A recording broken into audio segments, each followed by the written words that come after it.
everyone. Thank you, thank you.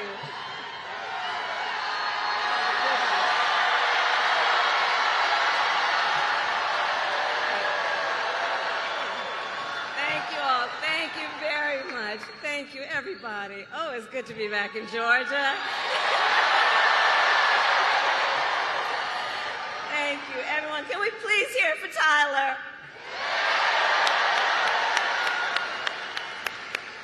I want to thank Tyler for that incredible introduction. I invited him and several other young entrepreneurs to come and visit with me at the White House, and we had a really very long and important conversation about the future of America. And Tyler, you represent the best of our future. Thank you for that. Thank you. And please give it up for Quavo and Megan.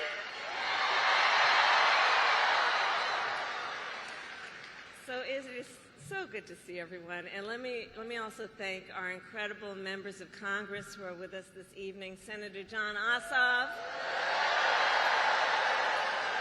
Senator Raphael Warnock, and Representative Nikema Williams.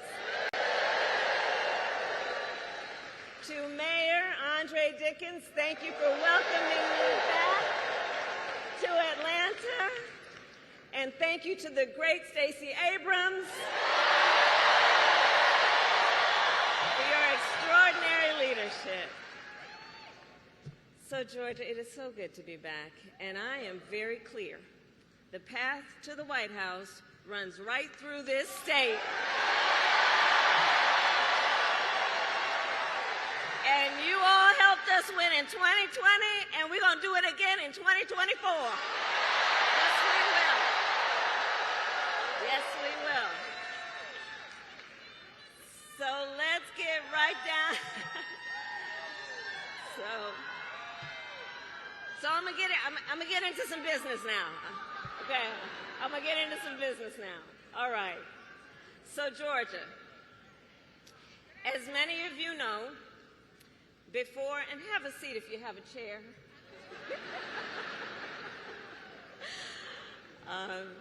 As many of you know, before I was elected vice president and before I was elected a United States senator, I was an elected attorney general and an elected district attorney.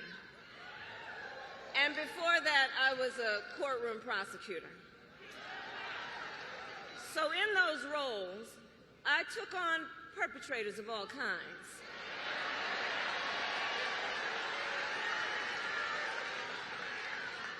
Predators who abused women, fraudsters who ripped off consumers, cheaters who broke the rules for their own gain. So hear me when I say, I know Donald Trump's type.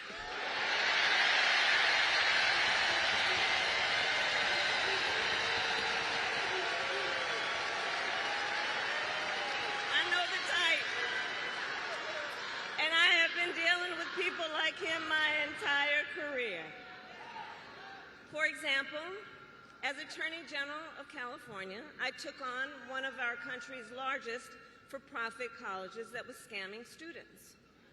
Well, Donald Trump ran a for-profit college that scammed students.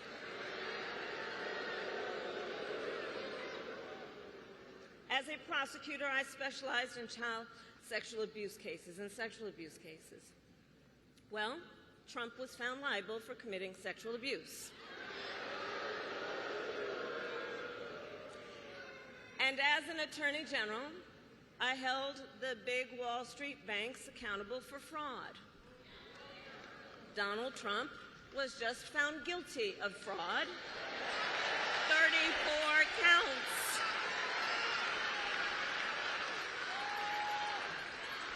So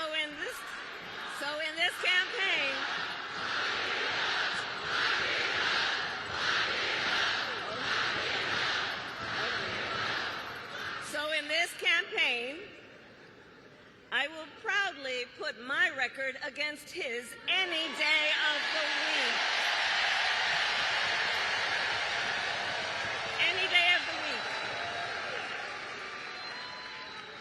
including, for example, on the issue of immigration. So I was the Attorney General of a border state. In that job, I walked underground tunnels between the United States and Mexico on that border with law enforcement officers. I went after transnational gangs, drug cartels, and human traffickers that came into our country illegally. I prosecuted them in case after case, and I won. Donald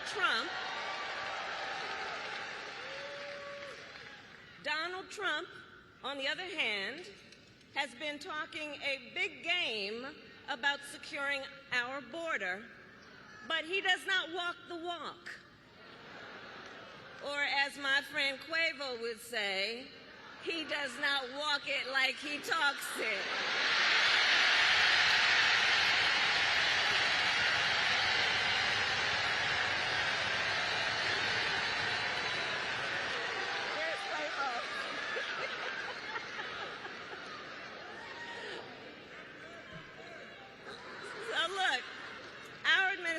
Worked on the most significant border security bill in decades.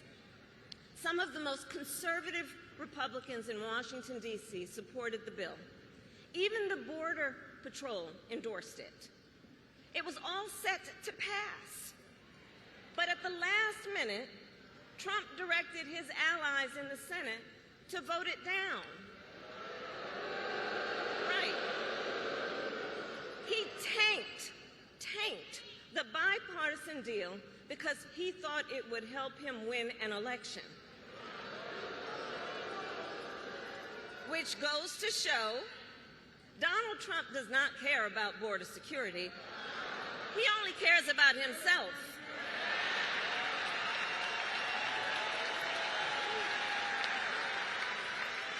And when I am president, I will work to actually solve the problem.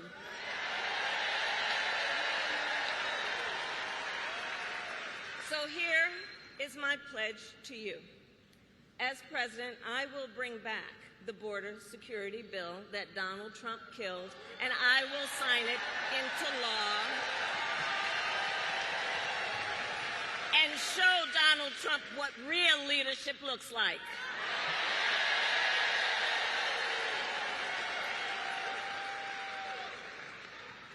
But make no mistake, this campaign is not just about us versus Donald Trump. Truly, this campaign is about two very different visions for our nation. One focused on the future, the other focused on the past. We believe in a future where every person has the opportunity to build a business, to own a home, to build intergenerational wealth, a future with affordable health care, affordable child care, paid leave. And all of this is to say, building up the middle class will be a defining goal of my presidency.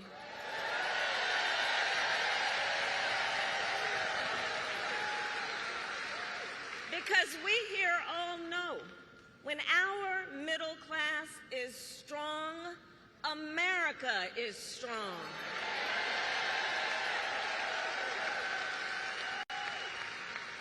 And to keep our middle class strong, families need relief from the high cost of living so that they have a chance not just to get by, but to get ahead.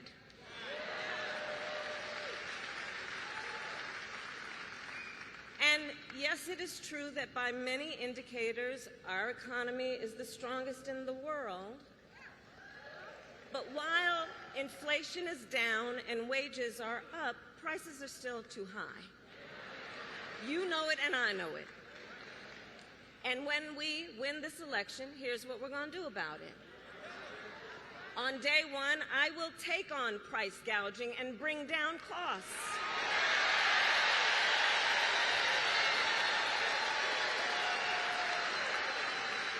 We will ban more of those hidden fees against surprise late charges that banks and other companies use to pad their profits. We will take on corporate landlords and cap unfair rent increases.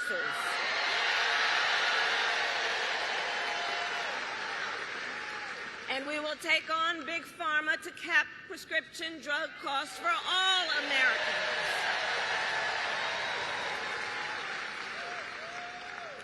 Our plan will lower costs and save many middle-class families thousands of dollars a year. But Donald Trump has a different plan in mind, one that would raise prices on middle-class families. Just look at his Project 2025 agenda. I take it you've seen it. Project 2025 is a plan to weaken the middle class. Be clear. And Donald Trump intends to cut Social Security and Medicare. He intends to give tax breaks to billionaires and big corporations. He intends to gut our investments in clean energy jobs. He intends to end the Affordable Care Act, to take us back to a time when insurance companies had the power to deny people with pre-existing conditions. You guys remember what that was? Children with asthma, breast cancer survivors, grandparents with diabetes. Georgia, America has tried these failed policies before, and we are not going back. We're not going back. We're not going back.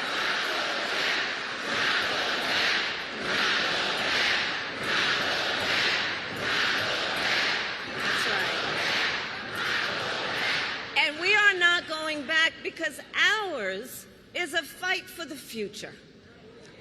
And it is a fight for freedom. Across our nation, we are witnessing a full-on assault on hard-fought, hard-won freedoms and rights. The freedom to vote, the freedom to be safe from gun violence, the freedom to live without fear of bigotry and hate, the freedom to love who you love openly and with pride,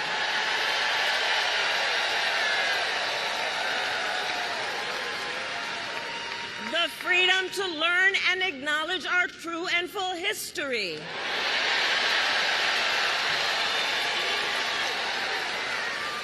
And the freedom of a woman to make decisions about her own body and not have her government tell her what to do.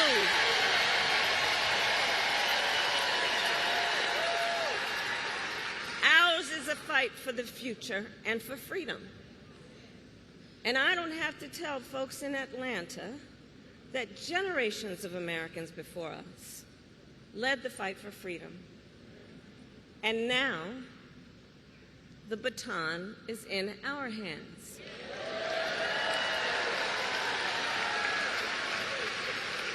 Each and every one of us. And we love our country. We love our country. And I believe it is the highest form of patriotism to fight for the ideals of our country.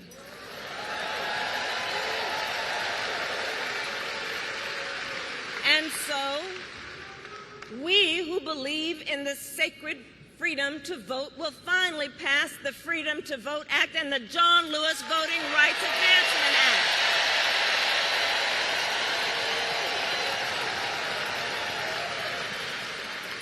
We who believe in the freedom to live safe from gun violence will finally pass universal background checks, red flag laws, and an assault weapons ban.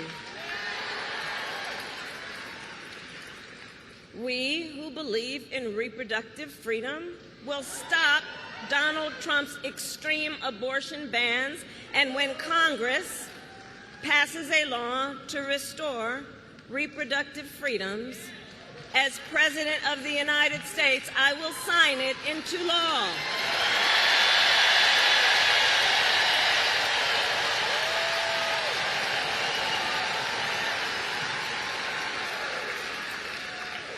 So November 5th is in 98 days.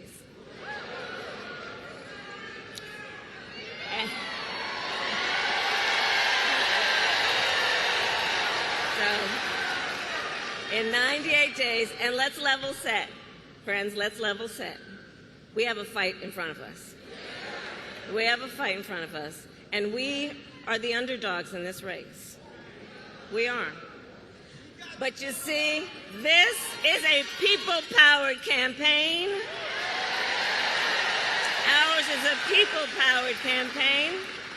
In fact, after I announced my candidacy, we saw the best week of grassroots fundraising in presidential campaign history.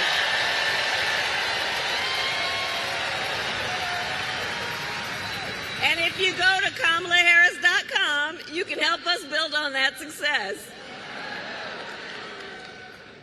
So the momentum in this race is shifting. And there are signs that Donald Trump is feeling it. You may have noticed.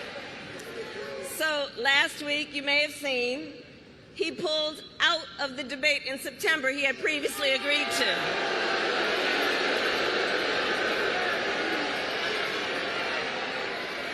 So here's the thing. Here's the funny thing about that. So he won't debate, but he and his running mate sure seem to have a lot to say about me. And by the way, don't you find some of their stuff to just be plain weird?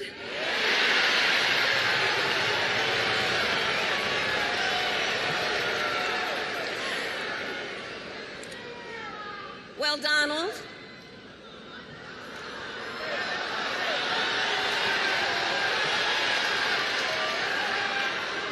I do hope you'll reconsider to meet me on the debate stage.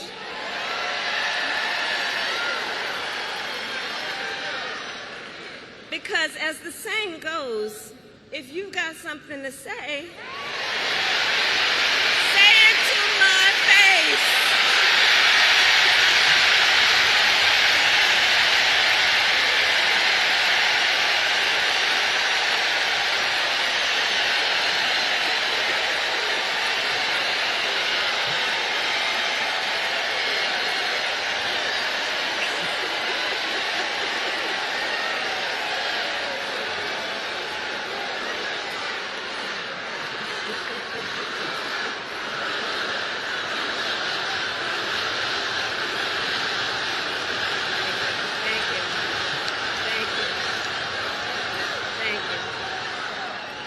Georgia, in the next 98 days, we have our work cut out for us. And this is not going to be easy. This is hard work, but we like hard work. Hard work is good work. So, Georgia, today I ask you, are you ready to get to work? Do we believe in freedom? Do we believe in opportunity? Do we believe in the promise of America? And are we ready to fight for it? And when we fight,